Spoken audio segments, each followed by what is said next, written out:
মিরসরাইত লরির ধাক্কায় শিশু নিহত, মার্কলুতুন সিটকাই ফরিয়েরে মৃত্যু। মিরসরাই উপজেলার মহাসড়কত চলন্ত লরির ধাক্কায় সিএনজি চালিত অটোরিকশাতুন সিটকাইয়ের ফরিয়েরে আলিফা আক্তার নামের এক শিশুর মর্মান্তিক মৃত্যু হয়ে সোমবার 7 জুলাই বিয়ার 3:30টার দিকে উপজেলার কলেজ রোডের মুখত ঢাকা চট্টগ্রাম মহাসড়কর চট্টগ্রামমুখী লাইনত এই দুর্ঘটনা ঘটে। নিহত শিশু আলিফা হাইতকান্দি ইউনিয়নের জহির উদ্দিনের মাইয়া। প্রত্যক্ষদর্শী ইব্রাহিম জানান, প্রত্যেকদিন কলেজ রোডের মুখে মহাসড়কের উদ্দেশ্যে যাত্রী তুলতে টিআই নিষিদ্ধ সিএনজি চালিত অটোরিকশা গিন।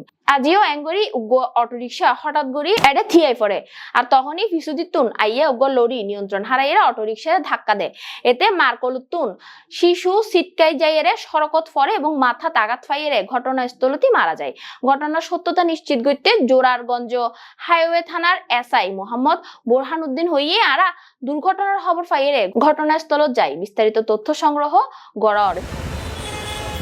স্থানীয় সকলের অভিযোগ, মহাসড়কত সিএনজি চালিত অটোরিকশা চলাচল নিষিদ্ধ হইলেও হন কার্যকর নজরদারি ন থাকিবার কারণে প্রায় এ ধরনের দুর্ঘটনা ঘটে।